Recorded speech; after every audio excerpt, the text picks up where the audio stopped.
Oi pessoal, tudo bem? Eu sou a Carla Larissa e esse aqui é o nosso canal onde a gente fala sobre arquitetura e urbanismo. Bom, faz um tempinho que eu não apareço aqui, né, gente? Só para falar para vocês rapidinho o que aconteceu. É que naquela época eu trabalhava na Unesp, aí eu recebi um convite para trabalhar na reitoria, fiquei um tempinho trabalhando lá na reitoria, que é em São Paulo, e todo mundo sabe que a vida em São Paulo é bem corrida. E acabou que não deu tempo de eu criar mais nada pro canal, de eu fazer mais nada. Logo em seguida eu mudei de cidade, eu tô morando agora na região metropolitana de Campinas, em Santa Bárbara do Oeste. E aí eu tava me programando aqui na nova casa, arrumando as coisas, arrumando o espaço onde eu ia fazer as gravações dos vídeos, e aí descobri que tava grávida. Foi uma surpresa, porque eu não tava esperando, mas graças a Deus que recebi essa surpresa. E aí não deu certo, porque o quartinho que eu tava arrumando pra gente poder colocar o canal ali, né, já tava quase tudo pronto. Eu tive que fazer de quartinho do bebê. E acabou que eu fiquei postergando isso. Cada vez que eu ia fazer acontecer alguma coisa, aí logo em seguida veio a pandemia. E eu fiquei meio maluca na pandemia, fiquei bem paranoica, com medo de pegar o vírus, ou que alguém da minha família pegasse. Da minha família, quem eu tinha mais medo era meu pai, que meu pai pegasse. Aquilo que eu temia aconteceu. Meu pai pegou e provavelmente tenha sido ele que passou para minha mãe e pro meu irmão. Eles ficaram bem ruins. Minha mãe e meu irmão, graças a Deus, estão bem. Mas meu pai teve que ser internado, teve que ser entubado.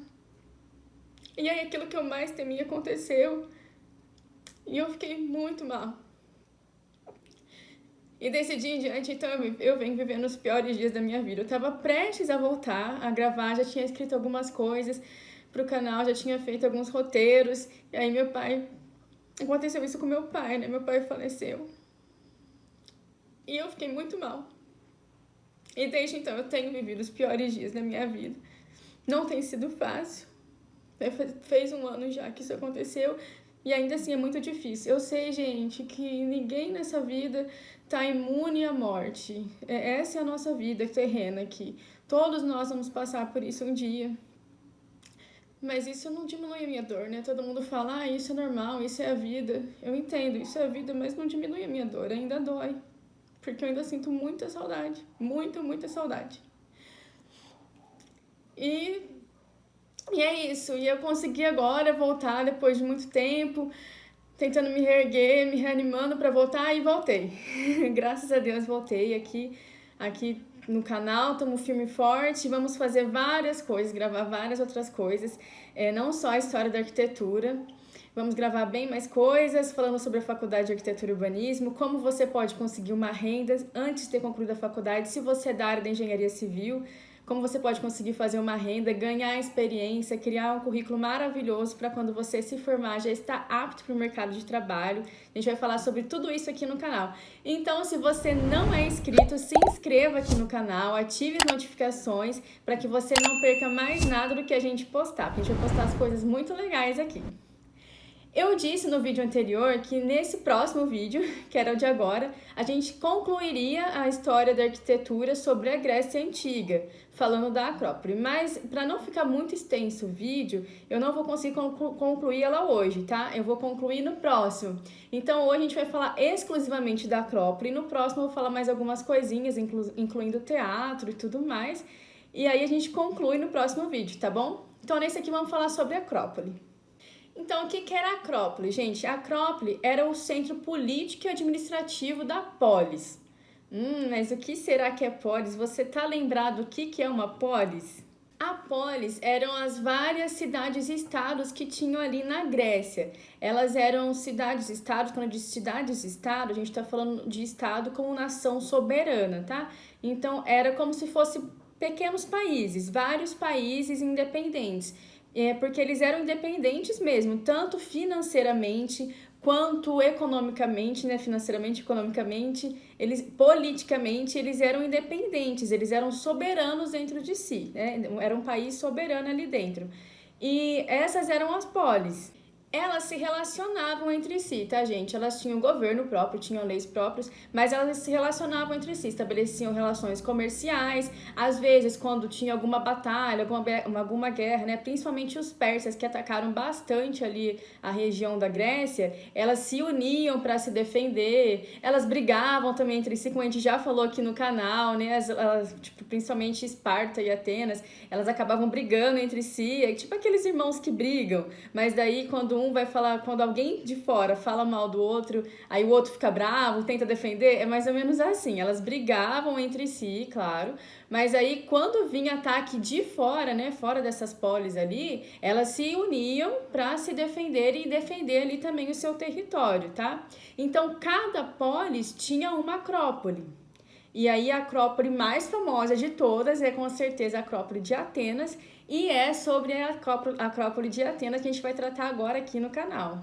Então, a Acrópole, ela se estabelecia, né? O nome Acrópole, ele já quer se dizer cidade alta, né? Lugar mais alto da cidade, lugar mais alto da cidade. Então, a Acrópole, ela era estabelecida na parte mais alta da cidade. Então, cada polis na parte mais alta da cidade, ali, né, que dava um tamanho legal para construir uma Acrópole, é ali, então, que ficava estabelecida a Acrópole daquela polis. A função dela era várias. Durante as guerras, por exemplo, elas serviam de lugar para os habitantes irem ali se refugiarem, né? Se protegerem. Também era um ponto, como era um ponto mais alto, era um lugar ótimo para observação. Então, de estratégia militar, ela era um local muito bom. Mas a principal função dela era abrigar os templos, né? Porque a gente sabe que as construções maiores e mais importantes ali da Grécia Antiga foram os templos. Essa era a função principal da Acrópole, abrigar os templos. Então, falando sobre a Acrópole de Atenas, mais especificamente, a Acrópole de Atenas, ela sofreu várias guerras também, né, dos persas, principalmente dos persas, e aí por volta de 480, mais ou menos antes de Cristo, ela foi completamente destruída.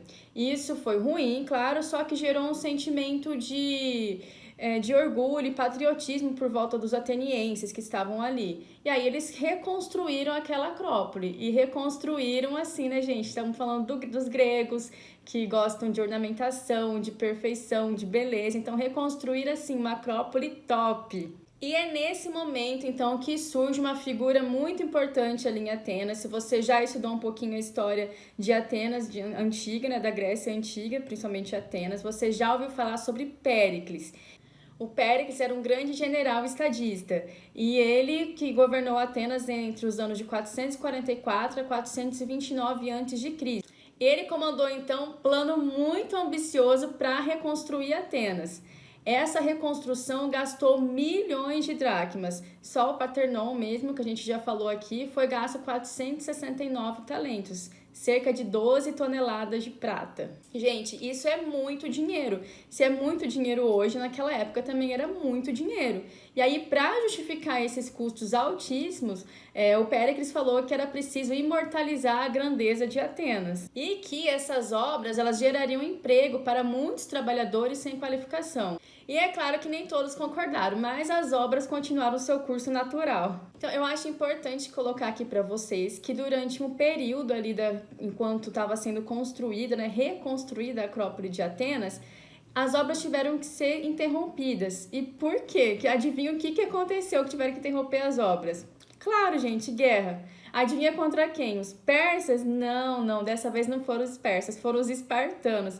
Lembra que eu disse que às vezes umas polis elas brigavam umas com as outras, e principalmente Atenas e Esparta? Pois é, os espartanos viram a reconstrução ali da Acrópole, viram que estava ficando muito bonita, acho que ficaram com dorzinha de cotovelo e foram lá arrumar treta com os atenienses. E aí deu-se início à Guerra do Peloponeso. E aí numa folguinha entre uma guerra e outra, quando dava uma baixadinha na guerra, que achava que tinha acabado aquela guerra, os atenienses voltavam à reconstrução. Aí a guerra voltava de novo, eles pararam e voltavam à guerra. E nisso eles foram indo quase até o término da conclusão das obras ali da Acrópole.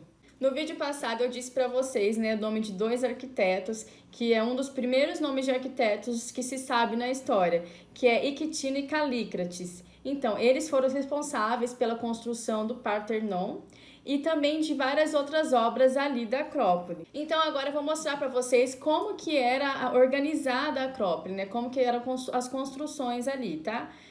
Logo na entrada estava o templo da Atena Niké, aquele templo da deusa Atena Niké. Depois vinha o portão que permitia o acesso à Acrópole, chamado de Propileu. Em seguida ficava a Pinacoteca, que é a galeria de arte.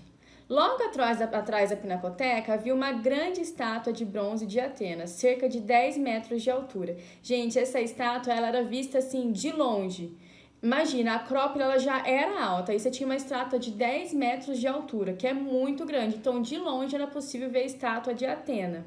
Logo atrás da estátua, do lado esquerdo, ficava o templo de Erection. Era um templo dedicado a vários deuses, era dividido em seções, cada qual com as suas divindades. E esse templo de Erection é aquele templo que tem as cariátides, que eu acho muito lindas.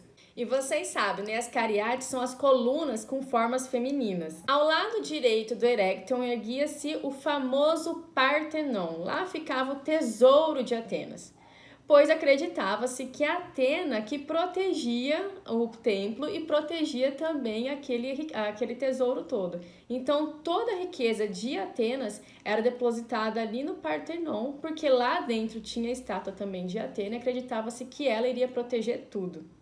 E se você está curtindo aí o nosso vídeo, gente, não deixa de dar aquele like pra gente, para incentivar a nossa volta aí no canal, para deixar o nosso conteúdo mais relevante. E também, é claro, para o YouTube sempre mostrar para mais pessoas que se interessam por esse assunto.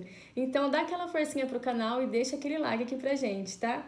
Então, como que era a organização das polis, né? A organização das cidades-estados. A gente tinha, então, a Acrópole, né? Que era na parte mais alta. Em volta da Acrópole, nós tínhamos, então, a área urbana, onde a população ficava ali, né? A população ficava nessa área urbana, a maioria, né?